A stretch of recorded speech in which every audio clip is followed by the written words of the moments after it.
G'day and welcome to Kenty Blitz, your daily hit of NRL news. Kenty, 2 great games on the weekend and we're one step closer to the GF. Yeah, magnificent games, weren't they? I really, it's funny, the Penrith performance was just, I don't think I've really seen it. So a team be so comprehensive in a finals game as they were in that first half. Well, I really don't think it was that Canterbury was so bad. It was just that Penrith, they went through the set. They didn't make a mistake the first half. So, it was just that was just a smash up. Canberra just came to the game too flat. Cronulla, their aggression in defence was, I think that was the difference. I know everybody sort of waxed lyrical afterwards about Nico Hines, particularly, and obviously the Sharks halves. But I thought their defence won them the game, and it set the tone early, and Canberra couldn't match that. And even as close as the scores were, Canberra just didn't look in that first half like they were in the game to me.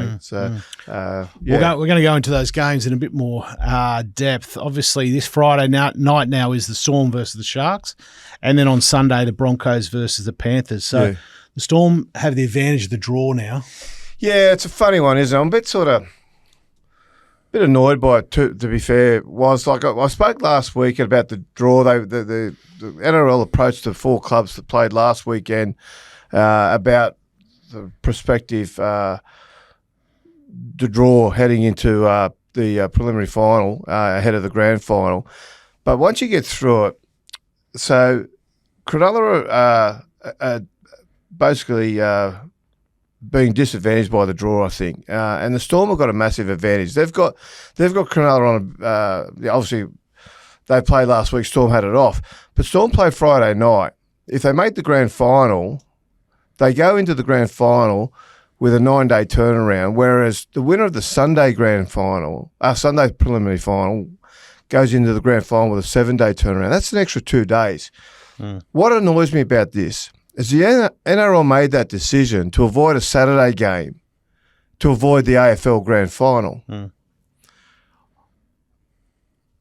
I think it's another example. To me, it's another example of the NRL being an entertainment source rather than a competition with integrity. I think the integrity of the competition should be what matters most, and giving teams as much time as possible to recover and prepare for a grand final should be their priority, no matter what's happening in AFL. So the fact that I know that they argued that they shifted the Saturday game, the Saturday game in Melbourne from Saturday to Friday to make it possible to dodge the AFL grand final. I reckon they should have shifted the Sunday game. I know they've got a contract with Channel 9, which is why they didn't. But one thing that Peter V'landys has been able to do in his time, and one thing that the NRL now prides itself on, is to be able to adjust on the run and be much more fluid in their decision-making. And the fact that the NRL now have this Sunday game, I think whoever wins out of Penrith and Brisbane potentially could be massively disadvantaged by it. If there's a soft tissue injury, a cork, a knee in the back, something like that, that player will be up against, potentially up against a lot of the race against time to be ready, and he'll have 2 days less to recover and to get himself right than what the opposition will be. And even the normal bumps and bruises, it takes these players that, so much is taken out of them in the game these days. It takes them a couple of days now just to get back into moving again and get their back into regular training. Yet here we are, grand final week, one team will have 2 days less. They could have minimised and put it on a Saturday and made that the decision, and therefore it was only 1 day difference. I know the TV plays a big part in it, and I know that they wanted to dodge the AFL Grand Final, but the fact is the integrity of the competition, which is something I continually bang on about here, that should be what matters here. I understand your point of view. I do worry for the NRL going up against the biggest television product. I mean, NRL and AFL Grand Final are pretty neck and neck. AFL a little bit more. I do worry for that game in terms of broadcast viewership if it does. But they wouldn't go strict head to head. It'd be a Saturday. Yeah, it'd be a Saturday. The AFL Grand Final kicks off 2:00. I think it kicks off. Ball up, I think. Whatever it is. The bounce. It's not the bounce anymore, but it used to be the bounce. But anyway, but it starts at 2:00. Okay, the NRL wouldn't start till 7:30, 10 to 8 generally. Yep. which is 6 hours later. Yeah. And it's 4 hours after the AFL game's finished. It goes forever, the AFL Grand Final, as we know. But it's still a long time after it, and it's still enough time, particularly I understand why they changed the Melbourne venue, the game that was in the Melbourne venue, but put the Brisbane game on there. It's just Problem it's is just not the right Brisbane way in to the do it. grand final as well. The Oh, who AFL grand cares? final, yeah. Yeah, but I'm talking about logistics about getting around the city. That's where I'm at. But the fact is this. The fact is it is inherently unfair that one team will have an extra 2 days to get ready for the grand final. 2 days. Yeah. One day can be bad enough. Yeah. 2 days is terrible. And the issue, as I said, is they're putting other things ahead of the integrity of the competition, which is to try and have both teams in as good a state and as level a state with each other as possible. So that's the NRL leading into entertainment rather than the sport. I want to ask you one question, Kenty, because as I was waiting for the NRL on Friday night, I was watching the AFL. I don't watch a lot of AFL, but they mentioned the fact that one of the players got a concussion and is out this weekend. 11 days, yeah. Yeah, and so they were thinking, these days, they were talking about, Tom Stewart, do they have a, don't ask me that. Yeah. They have a week off. I'm sure I'll get corrected. But they have a week. They're questioning whether they should have a week off. Well, they have a 12-day turnaround, and the NRL has an 11-day turnaround from concussions. Yeah, but what they're saying is, should the bye week be this week before the grand final? Well, Which that's going to be the argument. Yeah, that's going to be the argument. And the NRL will probably pick up on the argument at some point too. Because it's now, in both codes now, the AFL is a 12-day turnaround from concussion. The NRL is an 11-day. You have to be rested 11 days. And because both grand finals are played a week after the qualifying finals or the preliminary finals, if you do suffer a Category 1 concussion, you are then ineligible for the grand final, which has brought in this argument. The AFL is having the argument now because one of the leading players for Geelong is unable to play in the grand final because of that rule. There's every chance it happens this weekend in the NRL as well. Yeah, imagine Munster or Cleary or one of those guys. One of them gets hit in the head, gets knocked out, will not be able to play in the grand final. I've got no doubt it will become a reality. Okay, it will become one of those things in in a year or two, possibly as early as next year in the NRL. There will be a week's rest before the grand final. What do you think about that? I don't like it, but I understand it. Yeah. I understand. Look, I think. Geez, it'd be a struggle for us to talk for 2 weeks or one game. Well, that's the other part to it. Okay, and the NRL don't do a very good job, I think, of publicising and putting in minimum media requirements. Well, maybe the week off allows them to do that. Maybe both teams. No way, mate. They do it with Origin and they stuff that up too. Okay? To trot out 2 players a day for a grand final. Imagine 2 players a day having to endure that for 2 weeks before a grand final. Now, that's a small consideration, but the NRL will take, as far as who cares if the media can't get access to players, okay? I get that. The problem is, and they won't have to sell the game because it's already a sellout. But what will impact is the television crowd, because generally if there's a little bit of genuine feeling, a little bit of true spice in the contest, and it can be digested and argued about and picked apart and looked at, it will just bring naturally more television viewers than a very sedate lead up into the grand final. So that's hard to qualify that. It's very unknown. The fans of that will be saying, no, well, the game's a sellout anyway. It's a TV audience you're really looking at here. So that's one part of it. But the other part too is I also like the attrition, that the game is a 27 home and away rounds, 4-week final series, and the attrition takes part. That's part of it. Absolutely. And so part of it's to get through to the end in the right shape. But I do get the other argument. Oh, look, when it comes, we'll have to tolerate it. We'll put it up. It will definitely come in. I've got no doubt in the world that it will come in. If not next year, it'll be the year after. It's the AFL's. Everybody sort of a week off. You think will come? A week off. It will come in. It will for sure. It will come in. Look, it's been in the back of the AFL and the NRL's minds for some years now. And the part about it is they haven't really had to address it because it hasn't happened. But it was inevitable that it was going to happen at some point. It's now happening in the AFL, and if it doesn't happen this year in the NRL, it will happen at some point in the future in the NRL, which will then. But then what that does once it's happened, it then allows everybody to have the debate, and once you have the debate, then you can start to say, well, because people then start to consider the other option. Well, hang on, he can't play or he can't play. And if Nathan Cleary's ruled out or Reece Walsh is ruled out of next week's grand final because of a concussion this week, everybody will say, mate, just put it back a week. Put it back a week. There are other problems with that.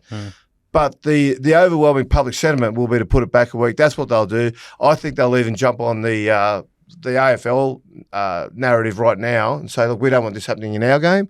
So next year when they announce that the grand final is going to be a 2-week lead-in, that's what they'll do. Very interesting. Let's talk about the two form teams on the weekend, the Sharks and the Panthers, who are doing it the hard way now into the finals. Doing the hard way, but you know what was? They're actually doing it the easy way because they've both come through in such great shape. Yeah. That's the thing. Yeah. See, one of the real problems of coming through from outside the top four is you don't get that week off, which Brisbane and Melbourne have just had. But look, Liam Martin, we don't know what happened there. It looked like he had a little bit more serious than just being winded. But Cronulla didn't really come through with any injuries other than Hazelton, who won't be able to play this week. But out of that, they are in really good shape. They are both on an upward trend in form, which is really handy, and it's not always guaranteed at this time of year. Sometimes you're scraping to get through. The two teams that they played on the weekend were basically, for different reasons, scraping to get through. They weren't up. So I really think that they're really in good shape. Every chance this year that the grand final goes to a team outside the top four. The two form teams in the competition right now, you would argue, Melbourne have been okay in the finals, but not super impressive. No. Brisbane were great against Canberra, but my concern about that game is how much toll that takes on them, even though they've had the extended rest. And they're not at full strength either. They've got Ezra Mann, we don't know what's happening with him. Pat Carrigan won't be playing this week because he's suspended.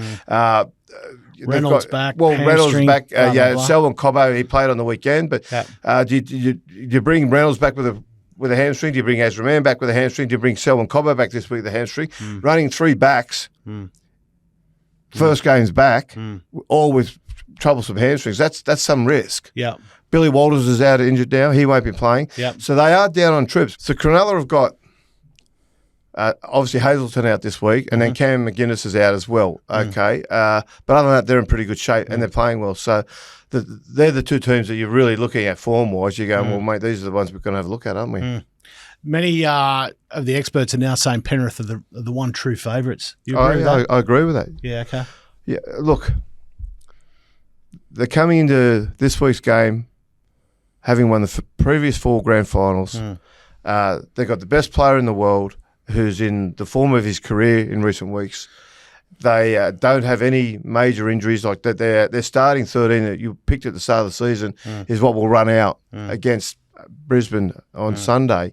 And they are on the upward swing. They have got a couple of young kids here and there.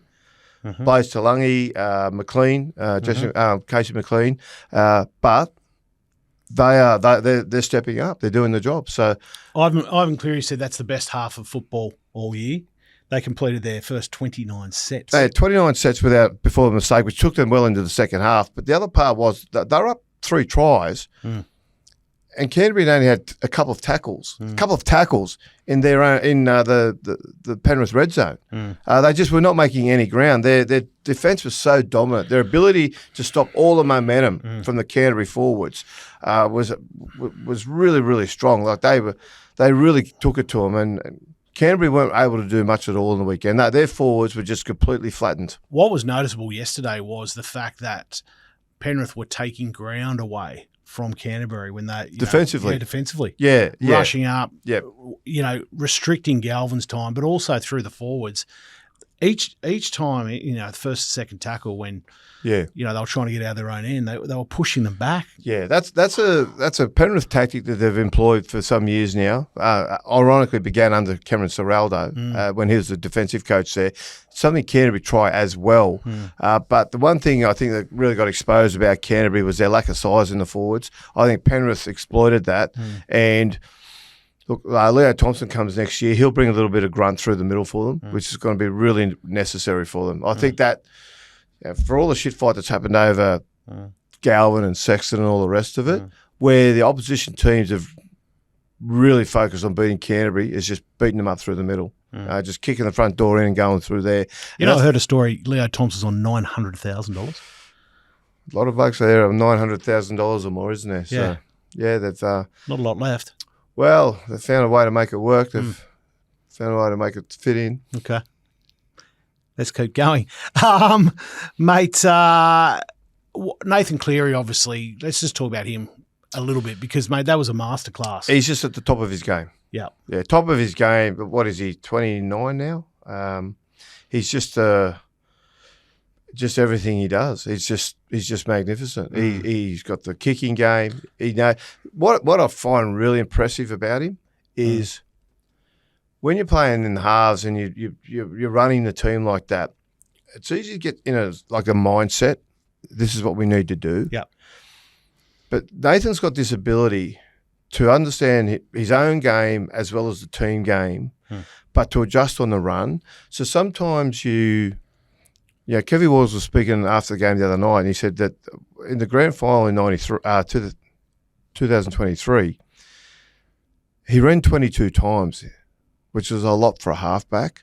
But that was recognition from Nathan that he needed to run more. That with Luai went off, obviously injured, but it was recognition from Nathan that he needed to up his running game, and to be able to make that realisation during a game, and to then implement it, and while you're still doing everything else that you need to do for the team, along with your kicking game, and that is just a guy that he's just so in control of his game. That is like the truly elite level. That is already the Cameron Smith, Andrew Johns game management level. That 40-20 he kicked. Yeah, that's just good as I've seen. That's just great. He knew that. What was interesting about that, he talked about it after the game. He spoke about how Connor Tracy was very good at being where Nathan wanted to kick the ball. And Nathan could see him. He said, every time he looked up where he wanted to kick, Connor Tracy sort of was there. He nearly got another 40-20 in the game as well. And Tracy headed him off. He got there early. He got there before the ball went out. But so Nathan recognises that and says, okay, what I've got to do, I've got to sort of trick him a little bit. So he goes over and stands on the other side of the field and he hooks it back. And just that sort of awareness to be able to do that, that's guys that just are so on top of their game. Not only awareness, a skill set, right? Well, it's a skill set. Look, but I think most guys can – look, the good kickers can all sort of pull off that kick. Okay, they know the kick. They put a little bit of they hold it a certain way. They drop it on the foot a certain way. But just to be able to sit there and go, okay, this fullback is doing a pretty good job at being where I want to kick the ball. So I can't kick there and I can't get the result I want. So I'm going to have to trick him. I'm going to have to give him a different scene to look at. So Connor Tracy sees where he's standing, thinks, okay, he's going to kick over here. And instead, Nathan hooks it back, kicks the other way, gets the 40-20. Like, it's just very, very clever. They often taught that the best halfbacks are the halfbacks who can trick other players into doing things that they not think they want to do, right? They call it telling lies. And, and it's – I remember talking to Rod Reddy about it, our Dragons guy, who was one of the great ball players, very clever. And tough bastard too. Tough bugger. But he is very good at, look long, pass short. And players these days can do it with their eyes. They can sit there and they can look out wide. They can see a guy, and the whole time they're looking out wide, and they're focusing on a guy that might be two players wide. They'll have a guy, and in their peripheral vision, they're just watching what's going on, and they can watch what the defense is doing, how the defense is reacting to what they're doing, and the defense is looking at their eyes. Defensive players generally look at their eyes and the hips to see where they're going. Hips sort of portray where you intend to go, and the eyes is often for the lesser player where you're going as well. But with the good players, they tell lies with their eyes. They just look out wide, drop a short pass in. Galvin did that yesterday with Preston when Galvin scored. Yeah, he did it. Yeah. And that's part of the appeal for Lachlan Galvin, because he's already able to do that at his age. Well, let's keep talking about the Dogs, because the worry going into yesterday's game was they were going to be out-muscled, and they were. Yeah, they got out-muscled. The thing about this, though, is there's going to be a lot of debate now, and this is going to be fascinating to watch. There's going to be a lot of debate now about whether Canterbury did the right thing with Lachlan Galvin and Toby Sexton. Okay? And then to a lesser extent, Reid Marnie. They lost, I think, five of their last 6 games they lost. The only team they beat was the Penrith side that ran out, that played SG Ball basically, players. yeah, basically it was their state cup side. Yeah. So that's the only game in their last 6 that they won. They lost the other 5. After 16 rounds, they were first with 11 wins and 2 losses, and then only won 5 more games the whole year. Yeah, and so there's got to be a lot of inspection on that. However, Kenty, we did explain, or we did discuss at the time, the draw for them was easier at the start of the season than at the end of the season. Exactly. And and that doesn't get taken into account with all these people having their debates. But the debate will rage over that they brought in Lachlan Galvin, they dropped Toby Sexton, and they turned bad. But then right at the very end, Sexton comes back into the team. So is there who won the debate? No one can win. No one can win, because the people that say, well, they shouldn't have got rid of Sexton. Well, the others go, well, hang on, he was there at the end and he didn't help against Penrith. Yeah. Okay. And then other people will say, well, they shouldn't have done it, and it'll just the circle will just continue to go around. Where it ends is where the next argument begins, and vice versa. It will just it's a continual circle now. The argument you cannot win the argument. I don't know the right answer. Cameron Ciraldo was quite strong after the game that they did the right thing and he had no regrets. Yep. Whether he still thinks that way in 5 years' time, we don't know. A lot to think about in the off season. Well, look, one thing that everybody has really overlooked a lot here is that Canterbury didn't buy him just for this season, and this gets lost in the argument as well. They didn't just buy him for now; they bought him for the duration of his contract, which is another 4 seasons. So that they've got big plans for Galvin, and hopefully he stays at the club much longer. So that's part of it as well. Whether Canterbury would have won the grand final, I tend to think they probably wouldn't have. I don't think Canterbury. I think. Kenty, do you think the lack of big game experience cost both Canberra and the Dogs? Yeah, it certainly cost Canberra. Yeah. Certainly cost Canberra, I think. With Canterbury, I think what happened there was they had a good start to the season in terms of who they played against. They ran into a tougher period where probably the reality of where they were pushed forward a little bit through that period. They were the best defensive team in the competition, but yesterday they came up against a side that knows how to win grand finals, knows how to win those big games. They've got truly elite players in the key positions. They had Nathan Cleary and Isaiah Yeo. Okay, now I know Blaze Talangi's young, but some of his efforts yesterday were sensational. Like his ability, particularly defensively, to come out, and a couple of times he came out, jammed in, hit Burton, and I think Preston, was it Preston he hit at one point, forcing mistakes essentially with his aggression in defence. Their ability to do that, Penrith, and recognise the moment, be good in the moment. Canterbury, despite their great start to the season, have never really been there. They're still on their way to there, and that's still something that they've got to get to.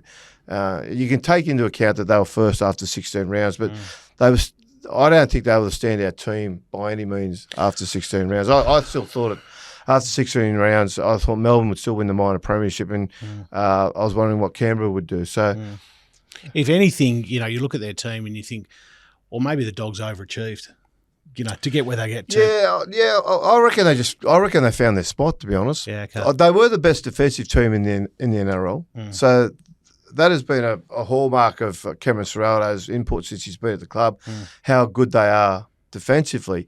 But still, I also think it took teams probably half a year to figure out how to beat them, which was take advantage of their smaller pack and just beat them up through the middle. Now, Canterbury, until then, they're playing a bit of like smoke and mirrors with everybody. They had this smaller pack, but they were so highly energised and they're so busy defensively. Yep. Yeah, they were able, and they've got this unusual stat, Canterbury, where they have a lot of line breaks against them, but they don't have a lot of points scored against them. And it doesn't make sense, except for then you realise how good they are at scrambling defensively. Yeah, okay. And because they are doing that, people are getting their heads through and making breaks against them. But what's happening is they're able to scramble, and there's so much energy and effort going into how they defend that they're still able to shut it down. But that's a high energy style of defence that they've got to play. Yeah. And then when they found the really good sides who had the big dominant forward packs, who were able to just say, okay, well, we're going to just keep playing through the middle and really wear your guys down. And so then once you wear them down that way, what ends up happening is that effort then if someone does make a break, that scramble in defence, that suffers because their legs are running out. So let's talk about the other game. Let's talk about Canberra because they went out straight sets. Yeah. The last minor premier to do that was the Dragons in 2009. Yeah. They did go on to win the grand final the next year. Yeah, the Dragons, yeah. Yep. That'll give the Raiders some hope. Yep. Yeah. Yeah, I think the Raiders really I think they began the game flat. I think it was a real kick in the guts losing Ethan Strange the morning of the game. He had influenza, so he was just in no state to play. And what he does, he brings a lot of energy to their attack. And the thing that I found a bit concerning about the Raiders in that game, Cronulla started very aggressively, defensively, which is exactly what they had to do. Yep. But at no point did Canberra's defence ever really get going. Canberra's attack ever really get going. They just after half time, it looked like it was back on. Well, they had periods of it. They had periods of going okay when they were able to hang on to the ball and just sort of get a bit of momentum.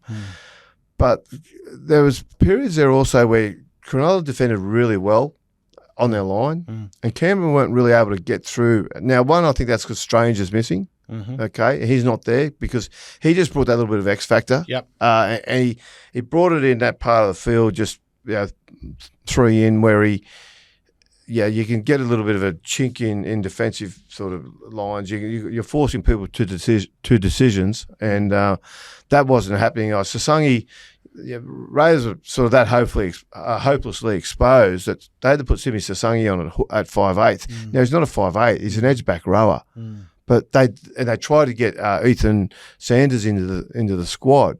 Now the NRL allowed them as a late replacement, given the illness, to put him on as 18th man only. But they couldn't get him on the bench. Now, he probably would have, I would dare say, probably would have started if the NRL had allowed him to come into the 17. But they weren't allowed to do that. So they got found out a little bit there. Now, you can't anticipate a guy's got to come down with the flu, influenza. So I don't think that's really on the Raiders as such. But that really cost them. But it just really took the spark out of their attack. And the 95 minutes they played the week before, right? And that's the other part to it. How much...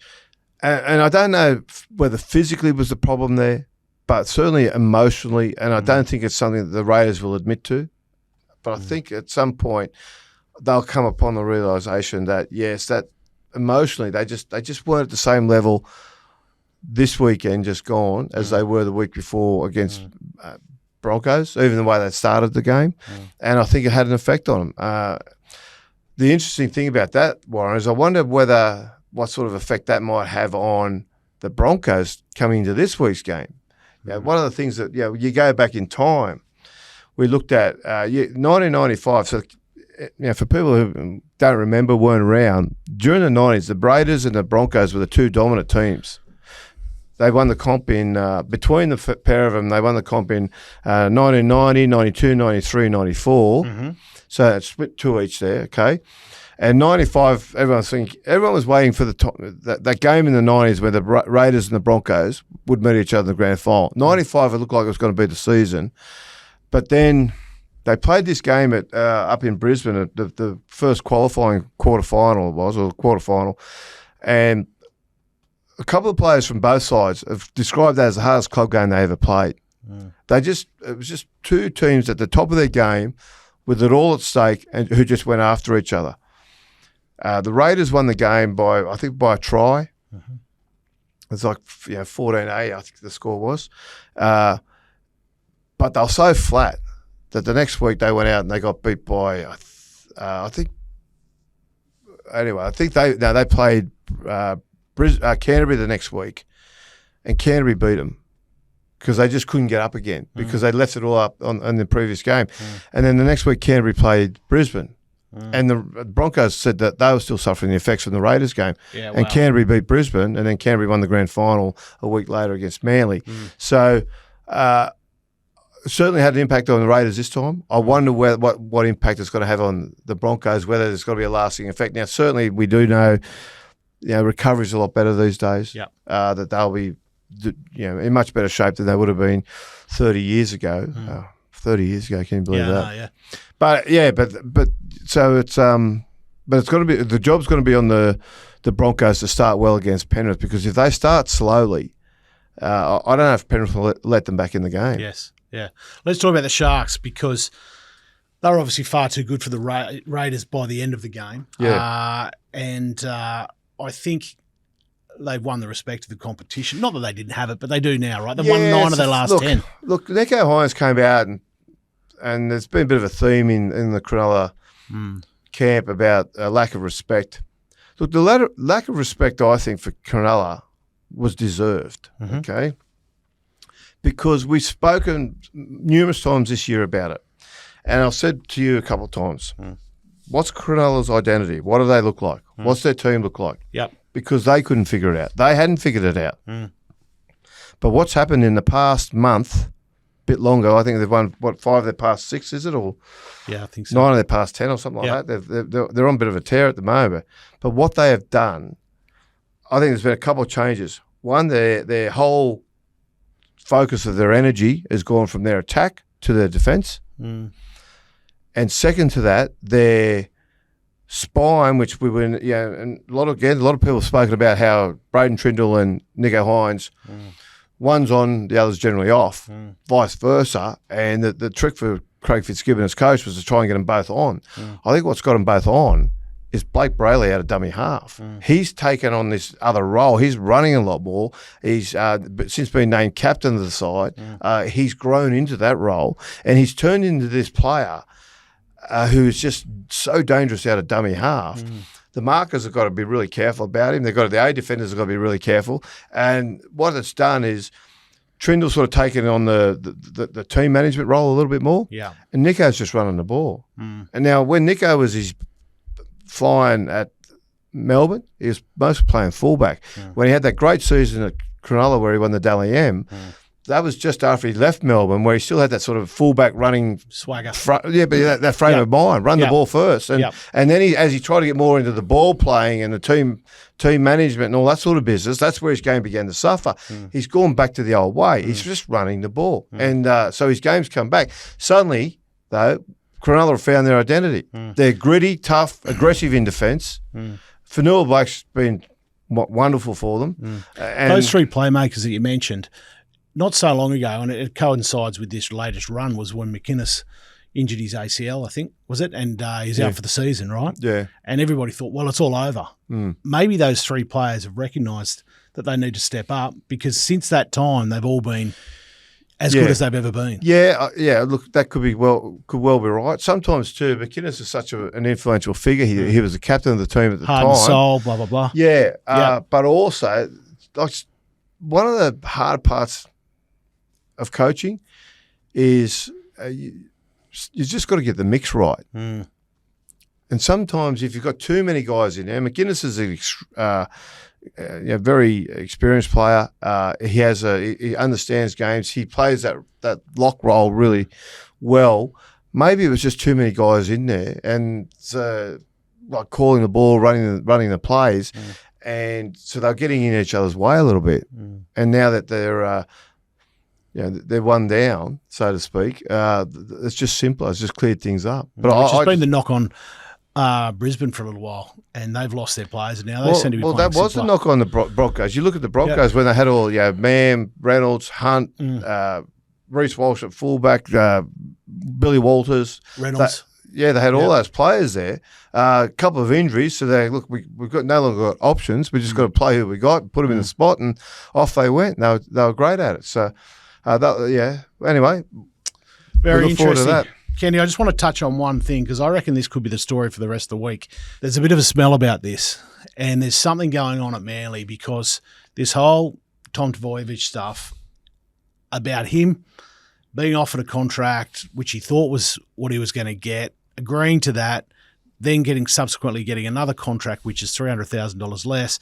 Now there's a rumour that Sam Burgess's Warrington team have offered him a 2-year contract.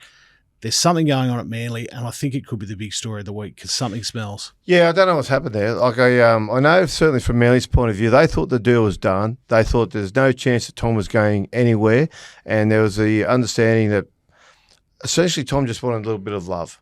Okay, he just wanted to felt like he was important to their future, and we're led to believe that they Manly gave him that. They recognised that in his contract, but it now appears that as the contract's gone through, I would assume board level, the board or the owners or the CEO have knocked it back. And they've just shaved $100,000 a year off it. At which point, Tom's it's no longer acceptable to him. And again, was the thing about that doesn't come down to really the money side of it. To be honest, it comes down to him feeling respected by the Manly power brokers. Manly can't afford another DCE thing. Well, that's the issue. That's what they've got to get their head around. Now, I get that the reduced offer that Tom had already accepted was based around the fact that the injuries that he's had in so many seasons for so many games made them say to him, "Look, Tom, you're not what you're worth if you're playing 25 games a year, because you're not playing 25 games a year, you're playing 15 games a year." Tom recognised that, took the pay cut, and he did also stand down from being 18th man in that first New South Wales game, which just by being 18th man would have got him another 30. Yeah. So he did the right thing. Look, it's still evolving as we speak. The Warrington offer now has come in. I don't know if he'll take that. I suppose no one knows for sure. But it certainly makes it interesting now that people are going to have to sit there and people are going to have to explain what happened from Manly's side of point of view to Tom and his management about what happened to the money. Whether he accepts that, I don't know, because as I said, the whole thing with Tom is just about feeling respected, and I get that. You know what I mean? I get that is an issue for him. He's doing everything for the club. He's taken a pay cut to stay there. He's given so much to the club already. Yep. And if he doesn't feel like the respect is coming back in equal amounts, which he's entitled to think, then he can be upset with him. So I don't know where it'll go. It'll be interesting to see what pans out this week. Anyway, the other one we're going to talk about tomorrow is Carlin Ponga, because from what we're hearing, that could be anything. Yeah, can the Bulldogs afford him? And will the new coach at Newcastle be happy to let him go is the other issue. Or does the new coach want the money? Well, that's what I'm saying. He might he might say, look, for what he's on, for what he brings, he might let him go. I think that's exactly what happened with Dylan Brown and Parramatta, that essentially Riles wanted Brown as a player, but when he looked at the money he was on, he thought, I could spend this money a whole lot better. Very good, Kenty. Well, tomorrow we're going to talk a little bit about what Canberra and the Dogs need to do next year, but I think that was pretty comprehensive. So until then, we'll see you then. Bye-bye.